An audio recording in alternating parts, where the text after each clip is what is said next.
Welcome to my channel Aarti's study hub. तो आज के वीडियो में हम डिस्कस करेंगे Punjab university Chandigarh BA first semester के एसी इंग्लिश के यूनिट 4 को और जानेंगे आखिर इस चैप्टर में क्या क्या चीज़ें हैं। तो वीडियो को स्टार्ट करते हैं। तो आपके चैप्टर का नाम है the use of rhetoric in communication. देखो, रेथोनिक का मतलब क्या होता है कि जो भारी भरकम शब्द होते हैं यानी डिफ़िकल्ट वर्ड्स को हम आखिर किसी कम्युनिकेशन में कैसे यूज़ करते हैं। ठीक है। Rhetoric refer to the skill of using persuasive phrases and expression from a language to make an impact upon sway, persuade or engage the listener और एन ऑडियंस इट। मतलब देखो, इन्होंने क्या बोला कि जो रेथोनिक यानी जो मीन्स कि जो भारी भरकम या फिर हम कहें जो डिफ़िकल्ट वर्ड्स होते हैं, आखिर उनका यूज़ करना एक स्किल रेथोनिक कम्युनिकेशन कहलाता है। क्या एक्सप्रेस करने में हमारे जो फ्रेजेस परसुएसिव फ्रेजेस होते हैं, ठीक है, उनको हेल्प करता है। ठीक है। एक्सप्रेशंस कैसी होती है, एक्सप्रेशन ऑफ लैंग्वेज की लैंग्वेज का एक्सप्रेशन क्या होनी चाहिए, इसके बारे में बताता है। और इसका इफ़ेक्ट कैसा पड़ रहा है एक लिसनर पर, यानी जो सुन रहा है और जो सामने बैठी इतनी सारी ऑडियंस है, अगर हम कोई लैंग्वेज बोल रहे हैं आखिर उसका क्या इफ़ेक्ट पड़ रहा है। ठीक है। It involves using language certain expression and phrases of language. कि क्या करता है इन्वॉल्व इसके अंदर जो चीज़ें होती है एक सबसे पहले तो लैंग्वेज होती है आपके सर्टन एक्सप्रेशन कैसे होते हैं। ठीक है। आप बोलते टाइम जब कोई लैंग्वेज बोल रहे हो, ठीक है, एक्सप्रेस कर रहे हो, या फिर आप किसी ड्रामा में समझ लो, आप किसी ड्रामा में जब रोल प्ले करते हैं, ठीक है, तो आपके एक्सप्रेशन उस रोल के अकॉर्डिंग होते हैं। ठीक है। उस रोल के अकॉर्डिंग आप अपने वर्ड्स को, अपनी कम्युनिकेशंस को लाते हैं। इसी तरह ही ये चैप्टर आपको बता रहा है कि रेथोनिक कम्युनिकेशन क्या होती है। ठीक है। तो अब इन्होंने ये चीज़ बोली है फिर to convince the people of the one's opinion और कन्वे स्पेसिफिक इंटेंशंस। देखो, ये क्या करता है कि कन्विंस करता है सामने वाले को कि आप किसी के ओपिनियन की, ठीक है, किसी का ओपिनियन और कन्वे करता है एक स्पेसिफिक इंटेंशन क्या देना चाहते हैं कोई व्यक्ति। The idea behind the using of rhetoric is the achieve the objective और have the desired effect through communication. देखो, इन्होंने क्या बोला है कि जो रेथोनिक लैंग्वेज होती है ना, बेसिकली क्या होता है कि अचीव करने के लिए उसका ऑब्जेक्टिव क्या है, ठीक है, उस कम्युनिकेशन का, और वो डिज़ायर्ड क्या है कि उसके मन, जो कोई व्यक्ति बोल रहा है कि उसकी इच्छा क्या है। आखिर थ्रू कम्युनिकेशंस के ही हम क्या करते हैं, अपने थॉट्स को देखते हैं। Beside bringing in elements of pathos, emotions जो होते हैं हमारे, थॉट्स यानी क्रेडिबिलिटी जो होती है, लोगोस यानी लॉजिक क्या होता है इसमें, और certain figure of speech are use in a rhetoric. ठीक है। ये 3 तरह की चीज़ें जो आपको बताई गई हैं, बेसिकली ये यूज़ होती हैं, किस में यूज़ होती हैं, आपकी रेथोनिक लैंग्वेजेस में।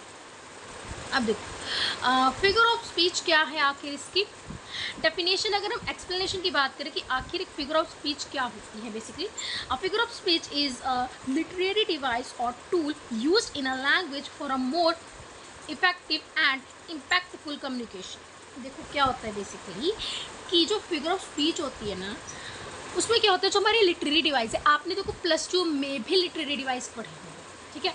+2 में कैसे आपने पढ़े होंगे, जैसे आपने पोम्स पढ़ी होंगी तो उसमें आपने देखो लिटरेरी डिवाइस पढ़ा होगा। +2 में एक आपकी बहुत सारी पोम्स हैं। ठीक है। जैसे कि अगर मैं एक पोम बोलूँ, द मदर एट 66 जो थी आपकी पोम रह चुकी है। ठीक है।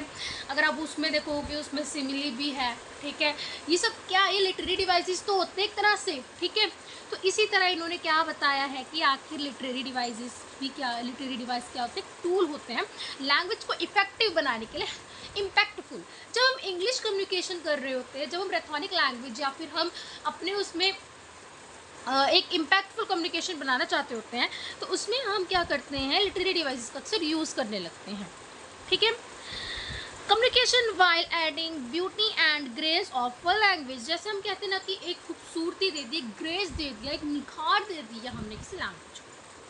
Literally, the word figure refer to an image, shape, form of something. For example, he draw the human figure very accurately. ये accurately से वो क्या करता है, human figure को draw करता है. On the other hand, in the sentence such as she is the figure of pose and success, यानी कि एक तरह से उसको एक तरह से हमने क्या बोला, एक फिगर, हमने फिगर किस चीज़ का बोल दिया, सक्सेस का, और क्या बोल दिया, एक तरह से हमने एक तरह से पोइस का. ठीक है, मतलब कि जब हम कुछ वर्ड्स हमें लगते हैं कि हमने इसमें यूज़ क्यों किया, पर वो वर्ड्स लिटरेरी वर्ड्स होते हैं, पर वो गहराई बताते हैं किसी बात. ठीक है, ठीक है. इसके बाद है figure may be also refer to the facts that she is distinct. ठीक है, different and more impactful than the others. Similarly, in language, to create a distinct, different and impactful style, certain figures of speech are employed to have the desired effect.